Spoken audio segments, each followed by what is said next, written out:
Minä olen Liisa ja mä herään arkipäivisin yleensä kello 7. Mä syön aamupalaa kotona ja katson samalla puhelimesta snappeja. Mun koulupäiväni alkaa usein kello 8 tai 9. Mä käyn lukiota Tallinnassa ja mun lempiaineitani ovat kielet ja musiikki. Välitunnilla mä jutelen kavereiden kanssa ja joskus somattan. Koulun jälkeen mä menen usein kotiin tai keskustaan. Mä teen laskyt yleensä iltapäivällä, mutta välillä mä teen ne illalla. Illalla mä kuuntelen musiikkia ja harjoittelen suomea vähän.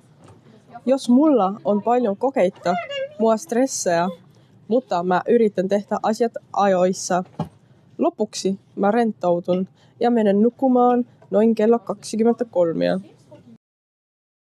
Mä olen Markus ja mä herään aikaisin, koska mun matkani koulun on pitkä. Mä juon kahvia ja syön jotain nopeasti. Mä opiskelen ammattiopistossa ja meillä on paljon käytännön oppitunteja. Aamulla me tehdään usein tehtäviä tietokoneella tai työsalissa. Ruokatauolla mä syön nopeasti ja puhun kavereiden kanssa tekniikasta. Iltapäivällä mä jatkan projektia tai harjoittelen uutta ohjelmaa. Koulun jälkeen mä käyn joskus salilla tai pelaan tietokoneella.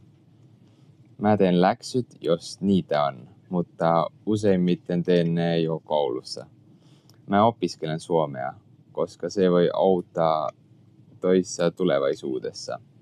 Illalla mä katson videoita ja luen uutisia teknologian kehityksestä. Minä olen Sofia ja mä herään yleensä kello 7 ja teen rauhassa aamurutiinit. Mä syön aamupala ja pakkaan repun. Mä käyn lukiota Narvassa ja mun päiväni kuuluu paljon kieliä. Aamulla meillä voi olla esimerkiksi historiaa tai englantia. Välitunnilla mä juttelen kavereiden kanssa ja joskus mä autan selittämään asioita. Koulun jälkeen mä menen kotiin ja lepän hetken. Sitten mä teen läksyt ja harjoittelen suomea. Mä tykkään myös katsoa videoita matkailusta ja kulttuurista.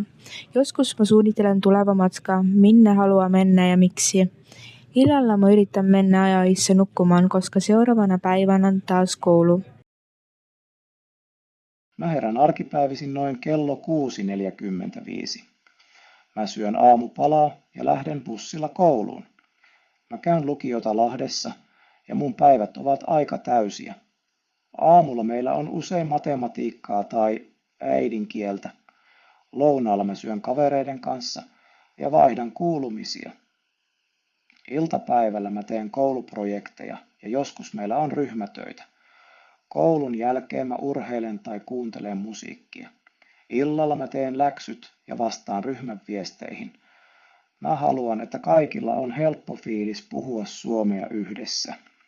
Lopuksi mä rauhoitun ja menen nukkumaan, jotta jaksaisin seuraavana päivänä.